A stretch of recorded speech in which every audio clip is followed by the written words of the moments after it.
Extra time.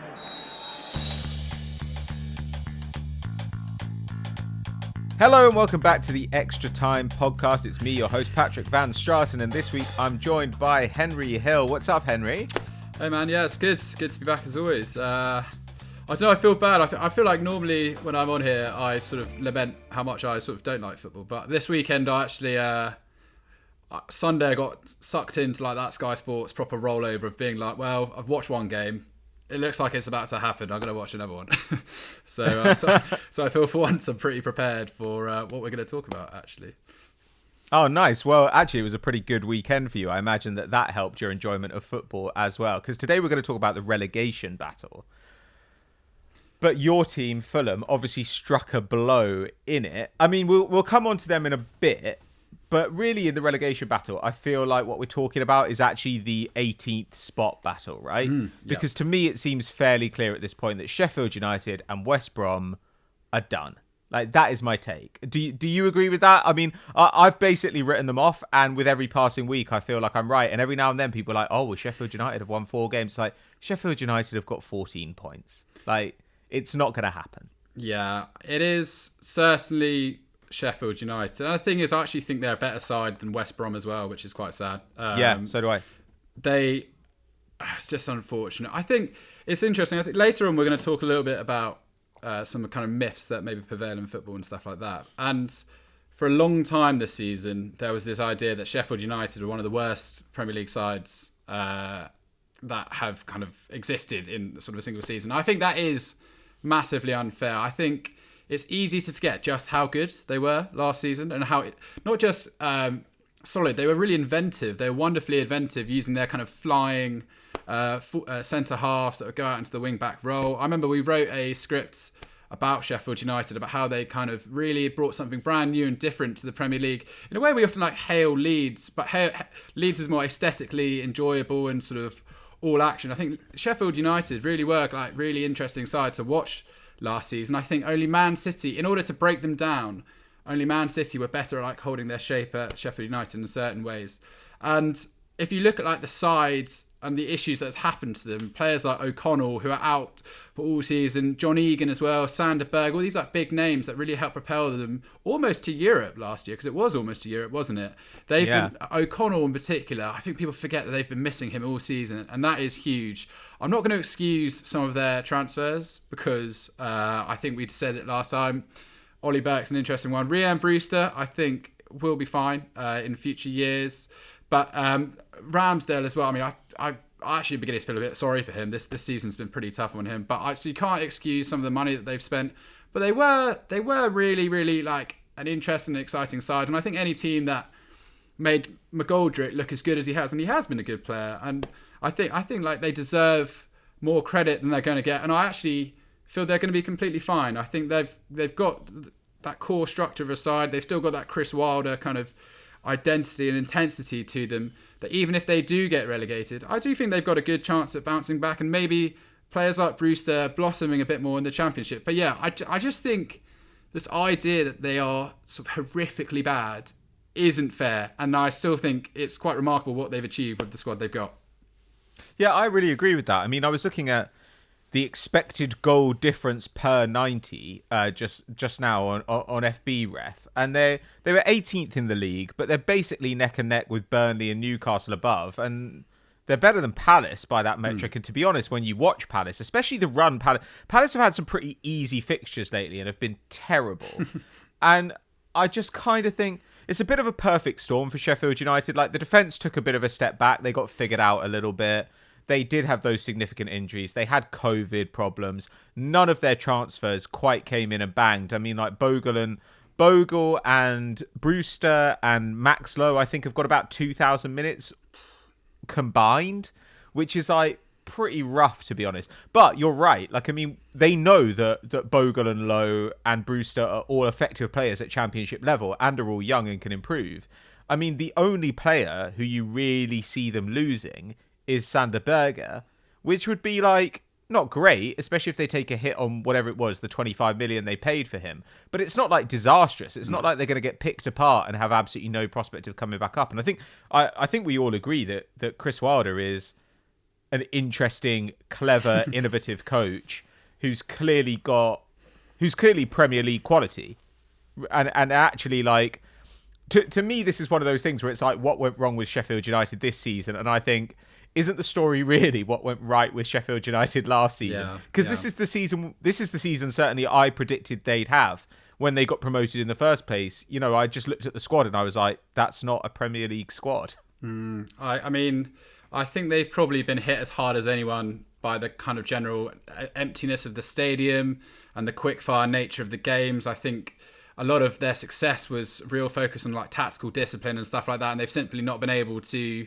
work out how they're going to break down teams week by week, and without the kind of full crowd there roaring them on, because that was a big part of it last year. I think there was that amazing I love that video where they shoved Sander Berg to meet the fans. I don't remember. I think it was Crystal Palace away. They'd just won and they were all singing his song. It was pretty cool. There was a real kind of togetherness, and I think it was easy to get wrapped up in that story last year. So I do feel sorry for them in that regard. But like you said, out of all the teams we're going to discuss, in a weird way, they're the ones I'm least worried about going down, because they haven't got enough assets. The market's in their situation that I don't think people are going to come in and sort of tear them apart and take the players that could potentially stay up. And they're going to have that core identity there. I think like West Brom, I'd be a lot more concerned about going down, because also whether or not Allardyce will even stick around, I imagine not. I imagine the owners will want to go in a different direction if that does happen. And I do worry about who's going to sort of cajole that unit of players again to sort of have another crack at it, because really like Grady Diangana, some of the big names who went there, they haven't really fired once again, and they've had to bring in like a number of signings to try and like resurrect their season, whether or not they're going to have like long-term intentions. And like you said, the signings, so like you've got written down here, the signings have been really successful for West Brom, certainly since January. I mean, Diagne, he's got about 5 expected goals and assists through 600 minutes. That's 2.4 shots per game, and that leads the squad as well. I don't think that he's not on a full-term deal. And obviously Maitland-Niles is a bit of like a short-term luxury signing, isn't he? So yeah, and I do worry for West Brom more than anything, because like you said, Sheffield United put in some really solid performances. I've just got a bit unlucky in certain games. You can't really say the same about West Brom. It's been pretty shocking. Yeah, I mean, West Brom I just look at and I think they're better, I think, under Allardyce, while still being absolutely dreadful. I mean, like, West Brom, I think, are... I mean, Palace are up there, to be honest. But West Brom, I think, are comfortably the worst team in the league. Like, I really do think that it's, like, fairly straightforward. Because, like, you know, at least with Palace, you kind of think, you know what, they've got Eze, they've got Zaha, like those guys are effective Premier League players, whereas I kind of think, and now they've got Mateta as well, whereas, you know, West Brom are kind of like that, but instead of Zaha and Eze, they've got like Pereira and Diangana, who just are not really firing yet at this level. I mean, it is almost an impossible task for them. Like, just that team, it's not really built to do much. Like, it had a lot of possession in the Championship, but didn't have particularly good numbers. So I think they got a bit lucky to come up, and they're just getting blitzed pretty much every single game. And I think those signings were good. Yeah, I think Maitland-Niles, you know, playing in midfield just looks like a good, competent midfielder for them. Diagne, I think, looks like an amazing find, however they got him. Like, he's been really, really effective. You know, one of those guys who comes to the Premier League, like when...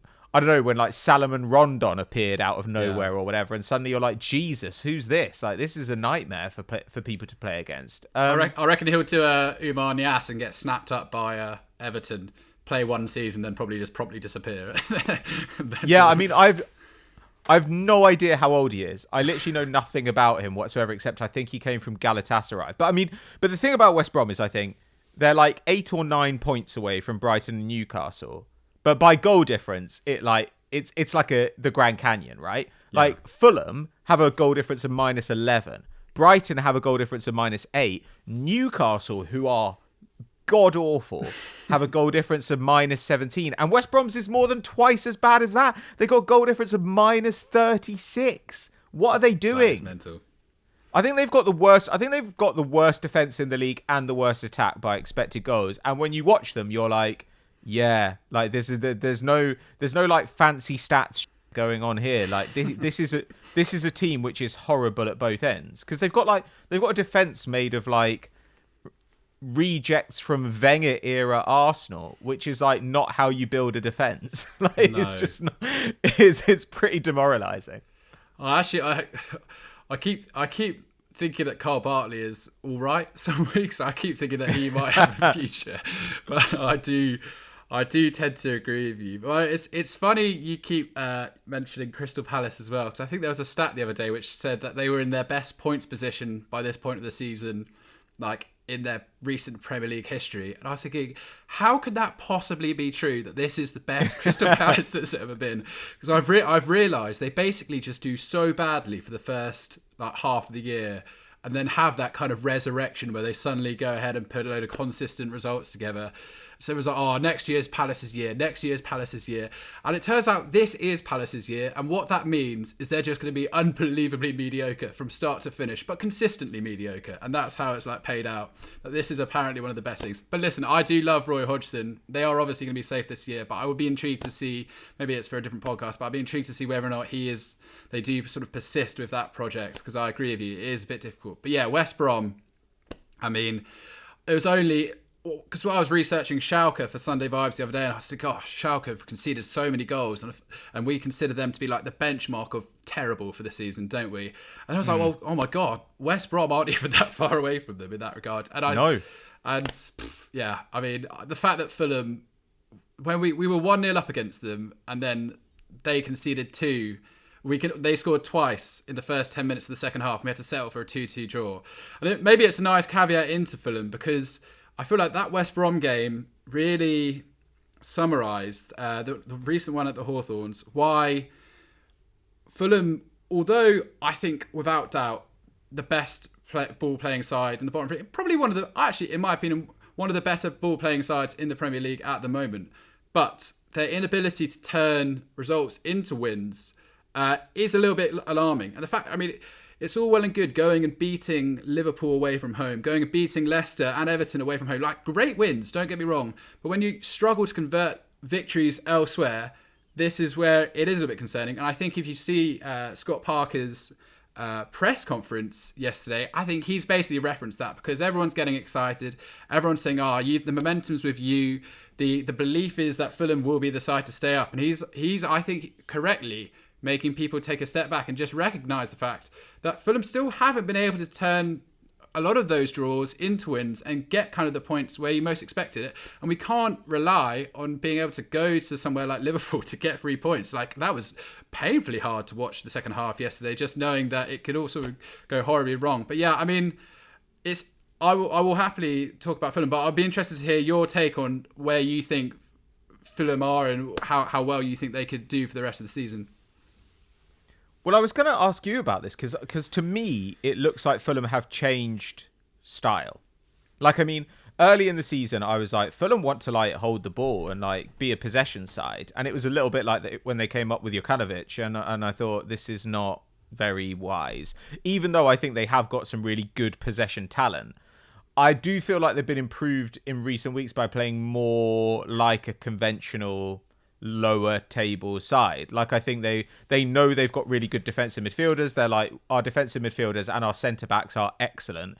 We will soak up pressure. And then instead of playing Mitrovic, up front, like having a much more fluid, dynamic, mobile front line, I think that's really, really worked well for them, right? Like, Lookman, I think, has been excellent. Like, just having a more mobile front line, I think they're playing... It sounds like an insult to say they're playing like a lower table side, but like, it's not. It's just, I think they're being realistic about the fact that while they have very good possession talent for the teams in the bottom third of the table, they don't have as good possession talent as like sides like Leicester. They can beat them other ways. It's really interesting you say that, because I think the big criticism, certainly a few months back, where it did actually look like Fulham, for all their good work, were going to get relegated. The problem was, a lot of the time, we just played really nice football in front of teams. They quickly figured out, if you just put 2 banks of 4 up, we don't actually have although we've got like some lovely players, don't get me wrong, we don't have the nous to break that down, and like we said, without a natural goal scorer, because let's face it, Mitrovic, I don't think he's scored once this season. Without that, that is a massive concern. We can't be relying on Ivan Caballero and Bobby De Cordova-Reid to be the ones to kind of lead Fulham's charge in that regard. And you're right, they have gone to a bit more of a practical style. They're looking to kind of pump the ball into space. I think Chris Coleman said it in the Spurs game yesterday. Like it or not, sometimes it's all well and good playing tiki-taka and stuff like that, but sometimes it is important to pump it long. It is important to exploit space in different ways, and that is what has been so reassuring to see. And I mean, I feel the thing about this season, and I don't know if you feel the same, but like previous years, Fulham were on the TV every now and then. I'd go to a few games every year, but I didn't watch them as much maybe as I should have. This season, obviously, because there is so much football, pretty much every game is being televised. I've watched Fulham so much, and as like a result, I feel so much more like affiliated with this side than I have done with previous sides, if that makes sense. And I sort of feel a lot more emotionally invested in the kind of journey they're going through. And this is this is what makes me nervous, is that we do have some great players in this side, and they are what Scott Parker has done. If you consider those first 7 games, I don't know if you remember, but on the Football Daily WhatsApp chat, it was Arsenal versus Fulham. Fulham played well for about 8 minutes, and then Tim Ream appeared, and next thing we know, it was about 3-0. Willian was there was a different world where Willian was one of the best players in the Premier League, and everyone on the Football Daily WhatsApp chat was just giving me so much grief, and rightly so. Jamie Carragher claiming Fulham are the worst team, but since then, like what Scott Parker's done to turn that team around is incredible. And if you look at the centre-back partnerships of Tosin and Anderson, just unbelievable. I think only Man City have conceded fewer goals than them since December, which is crazy. And then even someone like Lemina, who's a reject for Southampton, how they could probably do with him right now. And same with Harrison Reed as well, also a reject. Harrison Reed putting in like 4.8 defensive actions per 90. A little bit of noise whether or not he should be looked at as maybe a bit of like a higher player. And even Madge is looking great. Ola Aina, he's really slotted in at left back this season. The point of this is, if we do get relegated, this is all going to fall apart. Do you know what I mean? Like Areola will go back to PSG. Anderson will probably go back to Lyon and get snapped up by someone else. A lot of the players who are on these kind of provisional to buy contracts will disappear. Yeah. And Harrison Reed may get pinched, because I think some players within Fulham are at the level which a bigger club might think, well, 20 million, sure, why not? And I think this is what really makes me nervous, is that having really kind of fallen in love with this kind of desperate, almost Shakespearean fight for survival, it could all just terribly fall apart, because like I said, they're still not quite putting in the results to be where we need to be, although like momentum is on our side. But also, I think the fact that those results haven't necessarily been there makes me more confident that Scott Parker is an intelligent manager. Okay, so for instance, like after Arsenal were on that terrible run, right, leading up to Christmas, and then Arteta put in a number 10, and Arsenal immediately beat Chelsea 3-1. And when you get that kind of signature win instantaneously, it's very easy for a manager to say, oh, well, hang on, like this new system works, I'll stick with that. That's not actually what happened with Parker, right? Like, to me, like you got that draw with Liverpool in mid-December, and then there was a run of draws and then a few losses in a row. But overall, the performances were improving, even though the results weren't quite there. And the fact that Scott Parker noticed that performances were better without you getting like big, flashy, high profile wins, to me suggested, oh, this is a guy who's like, who really understands like when his team is improving and like what's and where he needs to work on the squad and things like that. So it felt like Parker was kind of in tune with what was going on the pitch. So that made me a little bit more confident that he would figure out something that worked. And what we've said all season with Fulham is the talent is there. You know, with West Brom, the talent isn't there. With Sheffield United, the talent isn't really there. We'll come on to Newcastle and Burnley. I'm not sure the talent's there either. But with Fulham, I think not only there's enough talent here probably to keep up 2 relegation threatened sides. Like this is it's not an amazing squad, obviously. Like it's still a side that's going to be in like the lower third of the league, but if Arsenal sent Ceballos back to Real Madrid in the summer and went and bought Anguissa, I would be absolutely delighted. If Harrison Reed went back to Southampton or Lamina went back to Southampton, you would say, yeah, these are upgrades on the midfielders that they have. There is a lot of quality in this team. Well, Pato, from you, that means a lot to hear that. But it's true, and that's the thing. If we do stay up, it's hugely exciting because I think they would make a lot of those deals permanent, and I think that they would just. Listen, most Fulham fans are not overly pleased with the ownership. Tony Khan, who's the son of Shahid Khan, who kind of runs it. He also runs a wrestling channel as well. So you see him tweeting about Fulham, then also tweeting about wrestling at the same time. A lot of people get a bit emotional. But to be fair to him, considering most of the players that have held us up came on deadline day, it is a remarkable achievement because that is normally a recipe for disaster. But the fact that they've blended that side together is impressive. So I just really hope that we have the opportunity to press on next season to be back in the Championship.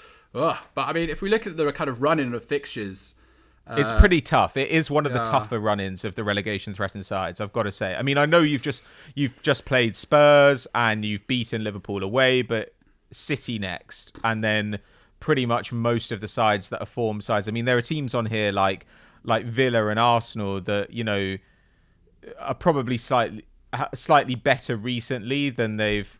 Okay, the cat has decided to join me on the table. That I think are pretty decent, And then I look at this and I kind of think, are there any automatic wins here? Even Wolves, I don't think is an automatic win. The only automatic wins I think here, well, there's Newcastle, but that's the last day of the season, so that could be an absolute barnstormer. Yeah. I might have to let the cat out because he's being really annoying. Okay. What I will say is that the minimum Fulham need to do is keep Newcastle within range points-wise, and on the assumption that the two below us are not going to catch up, the minimum Fulham need to do between now and the end of the season is make sure that when it comes to Newcastle at Craven Cottage, maybe even with some fans, I don't know, that there is the potential to sort of claim 3 points and get out of there. And if we look at Newcastle, like you said, it's so depressing. I mean, I've really tried to back Steve Bruce, and I actually do feel sorry for him. I think they were in a good run, and then they lost St. Maximin to injury for a long time. Lascelles as well. He's obviously such a huge figure at centre half, and now they've lost Callum Wilson, which is really a huge blow because he was. I think if you consider how few kind of chances he was getting, his conversion rate was pretty exceptional. And he's the only player of more than 0.35 expected goals and assists per 90, which kind of gives you an indication of just how important he is. I think you guys covered this a little bit on Sunday Vibes the other day. It's Miggy Almiron up front isn't doing anything, isn't he? I think one of my favourite things I read last year is when his agent obviously is trying to push for a better contract for Almiron by saying that Inter Milan were watching him, and Steve Bruce was just like, Jesus. Steve Bruce just came out and was like, that's amateur. He's not. that's just not true. And you're like, yeah, he's definitely not big watched by Inter Milan. But so I do feel a little bit sorry for them, but just the general lack of talent in that side. And it's interesting, like Burnley have a pretty similar midfield if you think about it. In terms of the kind of characteristics of the players in their midfields, they have a pretty similar midfield to Newcastle, but they seem to be a lot more functional and effective in producing results and even creating chances. Newcastle, on the other hand, it's just a bit dire, isn't it? I mean, you say that, but Burnley are pretty damn bad. It's just that Burnley, I think this is kind of their plan, and Burnley had no money to invest. Burnley spent £1 million in the summer on Dale Stevens. They've got no cash at all. I think they're the second oldest side in the league after Palace. Whereas Newcastle, you think, okay, they've got Joelinton, they've got San Maximin, they've got Almiron, they've got Wilson, they've got Ryan Fraser. It's not totally dire, but the football really is. And with Steve Bruce, I like Steve Bruce as well, but I think Steve Bruce is a good Championship manager, and I don't know why people keep trying to turn him into a Premier League manager where he is quite clearly subpar. I mean, they're just rubbish, man. They've got they're averaging, I know possession isn't everything, but if you're averaging 40% possession, you're not good. There are no two ways about it. Fulham went away to Liverpool this weekend, and yes, Liverpool were out of sorts, but Fulham actually deserved the result. Like, you look at the game, you look at the stats, they deserve the result. Newcastle, when you see Newcastle get a big win like that, I look at the stats afterwards, and it's always like pure fluke. Like, there's just nothing, because they've just got nothing. Like, I mean, like, we were talking about like the defensive midfielders at Fulham. Fulham have got Lamina, Reed, and Zambo, who are all producing about 5 tackles and interceptions a game, which is what you need when you're constantly up against it. Yeah. Now, they average like nearly 10% more possession than Newcastle, and yet Newcastle's best defensive presence in midfield is Hayden with 3.9 tackles and interceptions a game. So that just means that like people aren't getting stopped before they make their way through to the back line. Like, if they don't have John Joe Shelvey in the team, they can't pass forwards. But if they do have him in the team, they can't defend. Like, I mean, they've just got so many limited players, and everyone loves Sam Maximan. And yes, his season has been ruined a bit by COVID. But he's never had that much end product. And so it's just like, it's not like having one guy in your squad like, oh God, I don't know. It's not like years ago where like Dimitri Payet was at West Ham or something, like a guy who was just getting goals and assists constantly. Like, it's like having just a reasonably fun to watch winger on a crap side. Like, it's like Adama Traore at Middlesbrough. Do you not think in a better side he would improve his numbers and stuff like that? Because he was oh yeah, sure, yeah, but he's not going to save you from relegation single-handedly now. That's my issue with Sam Maximan, and I'm not sure that I would pay what Newcastle would want guessing that his numbers would improve on a better side, though I think they would. I also think that there's a part of him that's a little bit Zaha-y, where it's like everything goes through you. Like, absolutely everything goes through you. Like that one amazing season Ryan Fraser had at Bournemouth. You're like, yeah, everything went through you that season. So like, yes, your numbers were good, but I'm not sure you're good enough for like a genuinely big side. I don't know, maybe you are, but like, it's a gamble. Yeah, I guess I suppose he probably doesn't have the. He has such a free. He's been given such a unlimited leash to do whatever he wants within this Newcastle side. Perhaps when he drops into another team where he has to be a bit more disciplined and sort of follow orders and stuff like that, perhaps he probably won't. And there is probably a reason that they only discovered him for about 15 million euros at Nice, because he was like a known player in France, if that makes sense. He was. Yeah. He was. It wasn't a amazing surprise to see him come to the Premier League. I think the surprise was perhaps that he only paid 15 million. So perhaps there is more kind of truth in that. But yeah, I think they are sleepwalking towards relegation. I really do think Newcastle. I do believe that Fulham certainly have the potential to catch them and overtake them. And I like you said, I just don't think Newcastle have a plan B to wrestle themselves out of a negative situation. How do they turn around games when they go 1-0 down, which doesn't involve just lumping it long and hoping from a corner that one of their centre halves can produce something in the box? I mean, I just don't see. I tweeted the other day that I would poke my eyes out if Fulham were relegated below Newcastle, because I think it's genuinely like, why would I want? The Premier League doesn't need another year of this.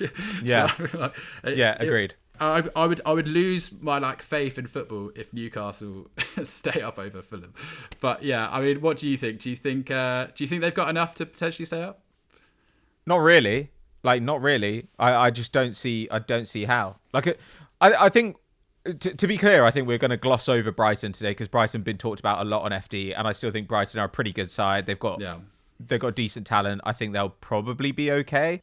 I think, look, I want Fulham to stay up. I want them to stay up because, firstly, I like a lot of the players there, but also because I think if Fulham stay up, they might actually go and get some players and improve and become a Premier League side. Like, Newcastle are a Championship side waiting to happen. So are Burnley. Like, they just don't have the talent. They refuse to invest. Like, even if people think that Sean Dyche is like a brilliant manager, which I'm sure there are still like newspapers who do think that, like, you can't think that he's good at building a squad, because the squad is terrible.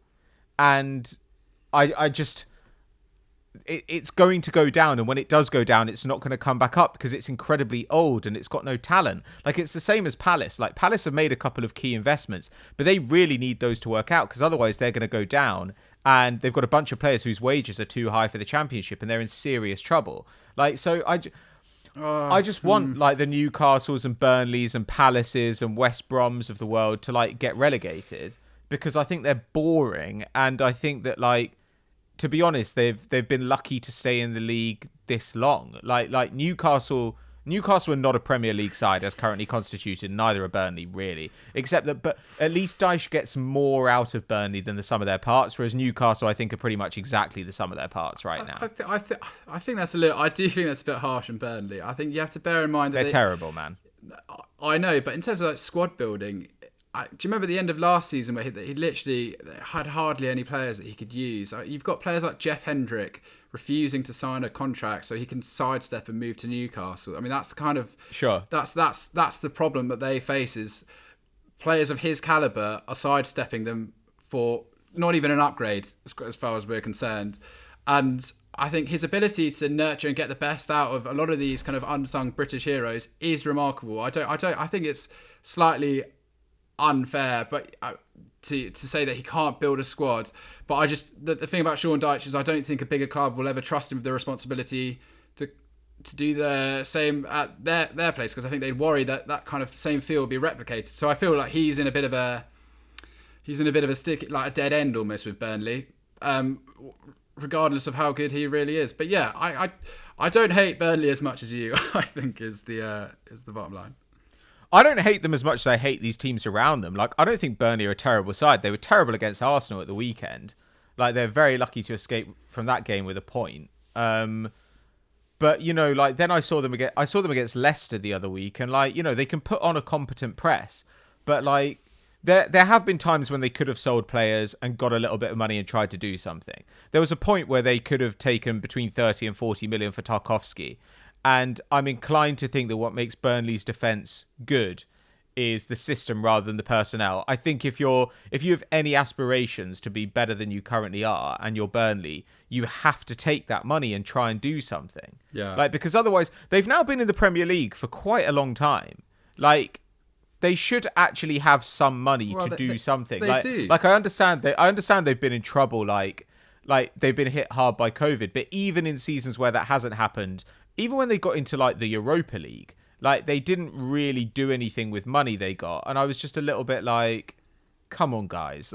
What are the fans meant to be excited about here? Like, another season finishing 17th? I don't know. Just try and do a bit more. They have just been bought by American ownership. Well, yeah. So we'll see, won't we? So I think certainly, if this time next year with a bit of investment, it's all the same, then I certainly do think that is a conversation worth revisiting. But yeah, if they do stay up, which I think they will, then it will be intriguing to see what they go and try and improve and buy in the market, because that would be a big change to Burnley.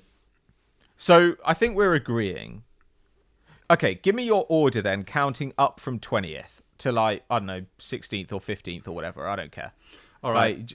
You know what? I'm gonna back Sheffield United to overtake West Brom. I think they deserve that much. So I'll go West Brom 20th, because I just think they're going to just run out. That squad will run out of almost care once they realise it's going to be difficult. So West Brom, Sheffield. I'm going to say Newcastle, and then I think Brighton and Fulham. That's the order of how I think it's going to go. Wowza! Oh my god. I'm debating who's bottom, but 4 points is quite a lot for Sheffield United. Is that what it is? Yeah.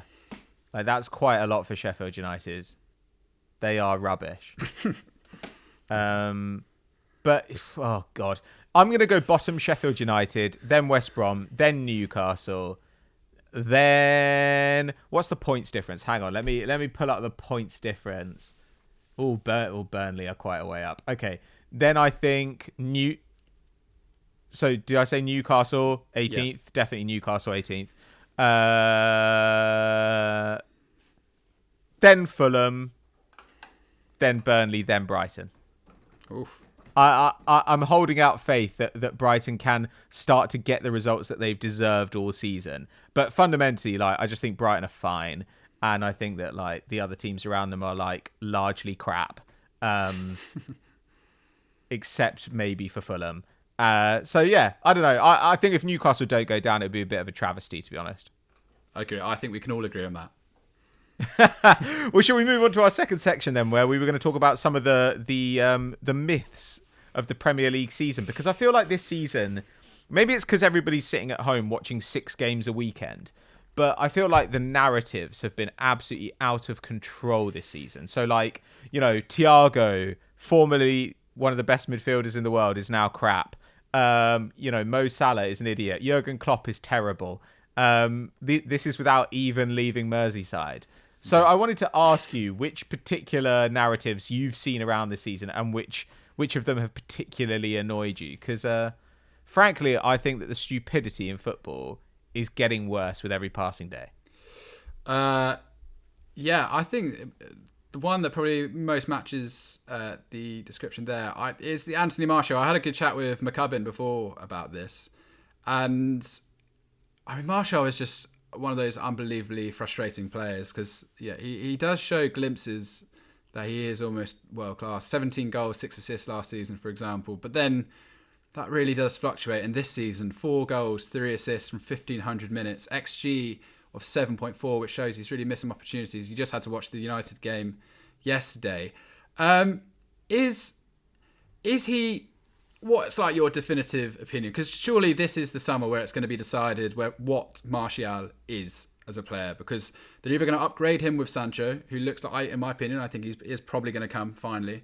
What is his decline this year just indicative that he's just not a good player, or do you think he should be considered in more of like a greater light than before? Because in McCubbin's opinion, he actually does do a lot of great work off the ball. I mean, he's playing a bit deeper than he was certainly last season. He's still taking like 2.5 shots. I think he's got the 8th most shots on target per 90 in the division. But also, I found on FP Ref that apparently he's won 1 tackle all season. That's the only tackle he's attempted. I was like, how is that possibly... That's not good. How is that true that he could only have attempted 1 tackle all season? And he's been dribbled past 7 times, which is as many times as he's taken on a sort of like an opposing player, which is just some of them. I mean, he's made more blocks than in previous seasons already, but those defensive stats are appalling. So... should he be considered someone who's actually being versatile and working hard off the ball, or is it's just not great for him right now? I just think he's in a bit of a bad run, but I mean, his underlying numbers are as good as anybody's at Man United. In fact, they're about the same as Bruno Fernandes. He's obviously had a bad finishing season. Like, I agree with that. And when that happens, like, everyone kind of hates you, especially if you're perceived as being lazy off the ball. You know, it's the Ozil problem, right? Like, if you're a sort of languid player who doesn't look like you're trying, and then suddenly, like, the passes aren't turning into assists and the shots aren't turning into goals, then everyone thinks you're the biggest arsehole ever and you're the biggest waste of money. I mean, I think Martial's a really good player. I think that there's certainly a useful guy in there. I always have felt he's at the wrong club because he's not perceived as a proper number 9 in the Man United mould. And the place you'd really want to play him is off the left. And that's just not available to him. You know, like, Man United have had this gaping chasm on the right for ages, but have actually had loads and loads of talent on the left. And he's just not going to get in there over Rashford. He just won't. And I think that's completely fair enough. So what he really needs is to go to a place where he can either play in a front 2, I think, or maybe play in as an inside forward. So I could easily see, you know, like Lautaro Martinez leaves Inter in the summer and Martial goes there and plays alongside Lukaku and would probably be great, like in a front 2. I think he'd be a really interesting player because he's more mobile and skillful than the average centre forward. And I do think he's better at picking up spots in the box than the average winger. Like, he's not a proper winger. He is an inside forward. So I think there's probably a home for him somewhere like Italy. There's definitely a player in there. Like, hang on, let me just check how old he is. How old is he now? God, 26, 27? No, I don't think he is, man. He's 25. Oh, right, wow. I mean, that's all right. That's a pretty good age. Like, I think that you would probably look to sell him if you were Man United, just because at this point he's taking up a big wage and you could probably still get good money for him. So, like, maybe I'd look to sell him, but it certainly wouldn't be one of my first priorities for that Man United team. Like there are much bigger wastes of money in the Man United squad than Anthony Martial. So I don't really have an issue with him, but I could definitely imagine him going to a different side and being a much more productive player. Like I think Italy is probably the move. Yeah, I think that's completely fair enough. I think he would certainly shine in another side, and he has been a little bit unlucky. I guess the other player, when you asked me about a myth that I wanted to run past you briefly, was Marcos Alonso at Chelsea. The point being, there is this...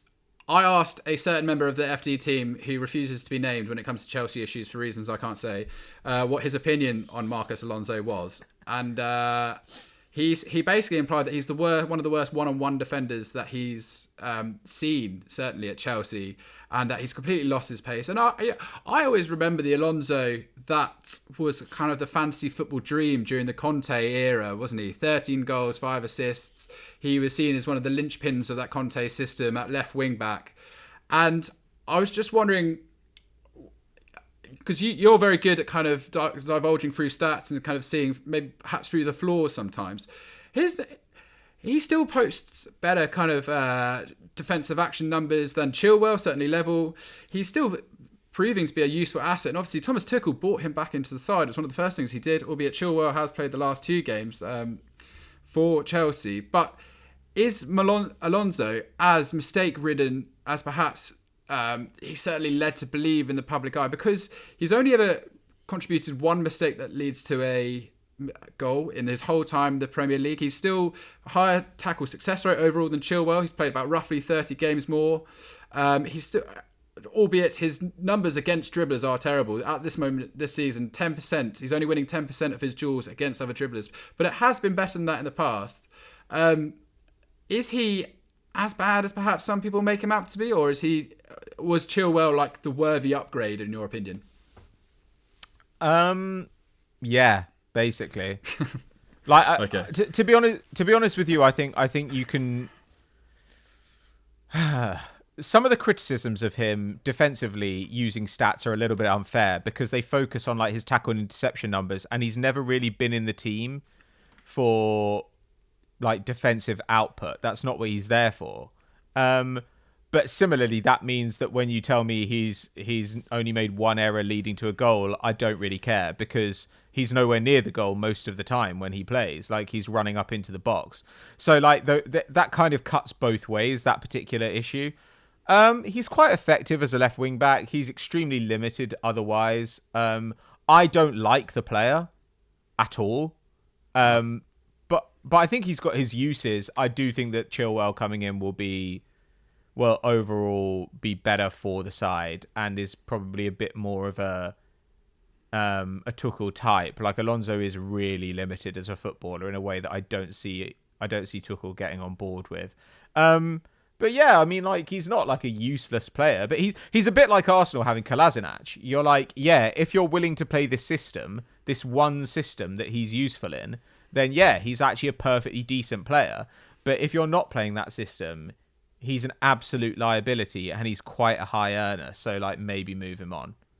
So yeah, I don't know. Marcos Alonso, like I do not care for the player. Okay. But if people are saying he's useless, I also think that's untrue. Yeah, it's interesting what you say. I think he's on about 150k a week, and that's why they probably tried to sell him. He's 30 years old. You're just not going to, really. But yeah, I guess I just quite nostalgic of that Conte era because I love that Conte team. I thought they were pretty great. But your myth you want to talk about is the Liverpool investment. That's the stories that FSG are responsible for a culture of complacency at Liverpool Football Club on the basis that they've only bought in Takumi Minamino and Vandenberg in 1920 and made £28 million in the transfer market. I sort of agree with you. Perhaps I think that's what you're saying by including this. Like, have they been complacent or did they just have a great side which has just been completely torn apart this season? Because I think that's probably slightly closer to the truth. I don't think they could have facilitated for this, for what's happened to the side. And I don't think there's any harm in kind of bringing through some of the youth players within their academy that we've seen. They've certainly made a number of changes against Fulham. It hasn't worked, but I think that's more of like the culture of the disappointment that's in the team right now. I think to lay any blame at FSG's feet is incredibly harsh if we consider what they've done since certainly the previous owners. They've taken over, like they've returned the kind of the harmony between fans and ownership, which is never an easy thing to do at a football club. Yeah, I mean, I think the thing is, I just saw that, I think it was in the Telegraph, like they had an article about like FSG being responsible for this culture of complacency. And I was just like, when they brought in 2 players last season, spent about 9 million quid, but then won the league, no one said they were complacent. No one said this was going to be a problem. Then they went out and spent a huge sum of money this summer, went and got a couple of centre-backs in January, but apparently now they're complacent. Like, now it's their fault. Like, I was just kind of like, that's not really how it works. I think what happened with Liverpool is they got a bunch of terrible injuries. It completely destabilised the side.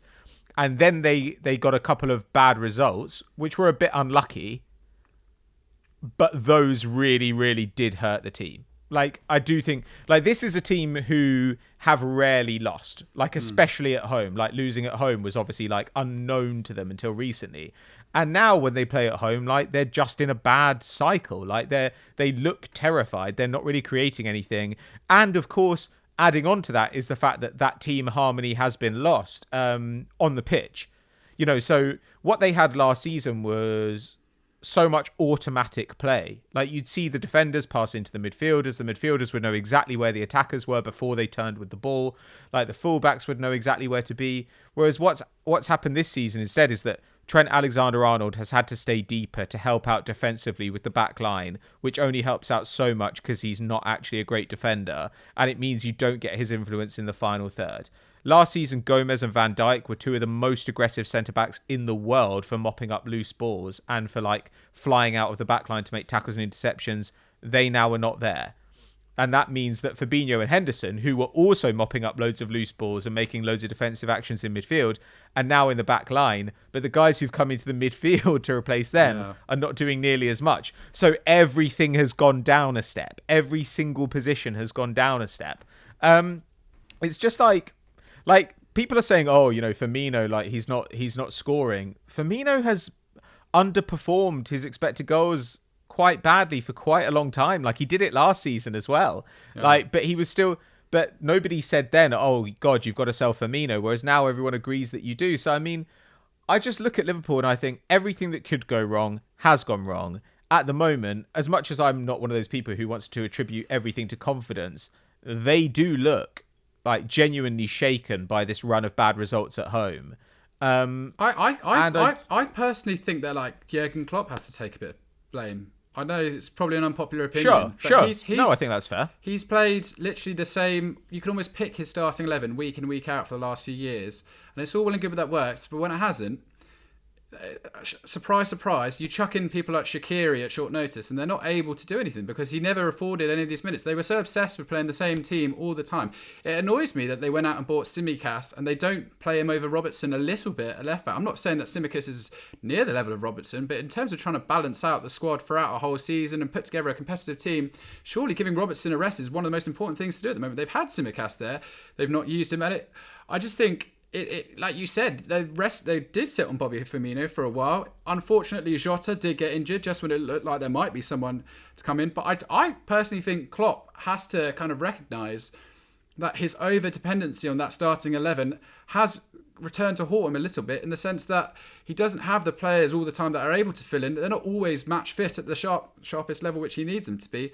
And that's where I think they've gone a bit wrong. Because I think some of the best sides, if you look at that Manchester City bench, there's so much flexibility in that bench of players. You can swap in, swap out all the time. They're always ready to be at their kind of best there. And I think Liverpool potentially haven't had that depth or been willing to utilise their depth for a few years now. Yeah, I think there's something incoherent in a lot of football journalism where people will criticise managers for not knowing their best 11s, but then also not understand that a manager who does know his best 11 and insists on playing it every week is eventually going to get bitten by that.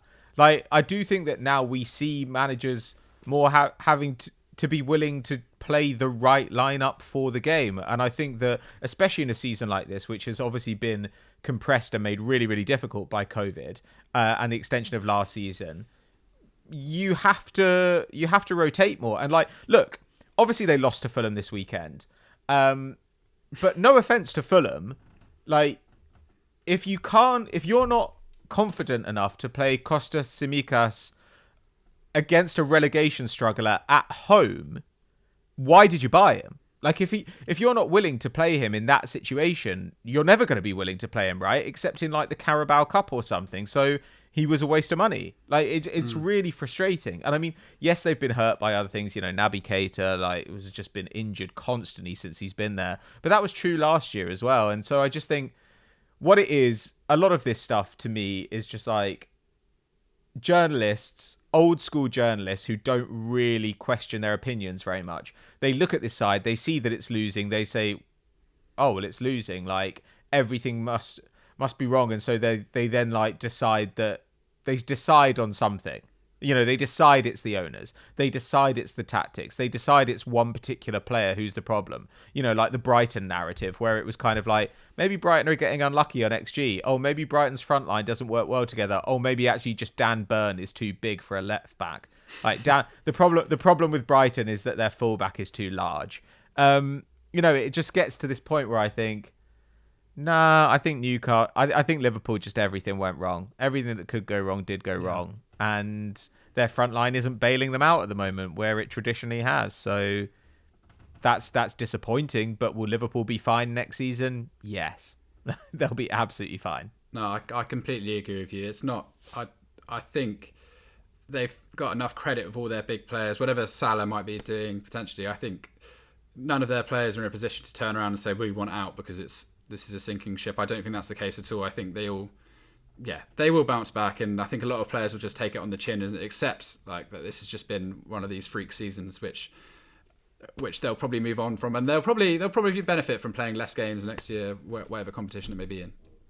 Yeah, and I think they would probably have sold at least one of their front line this summer anyway. The only downside for them is they'll probably get a little bit less money. But I think that probably brings us to a close for this week, Henry. Thank you very much for coming on. Is there anything you'd like to plug before you depart? Oof.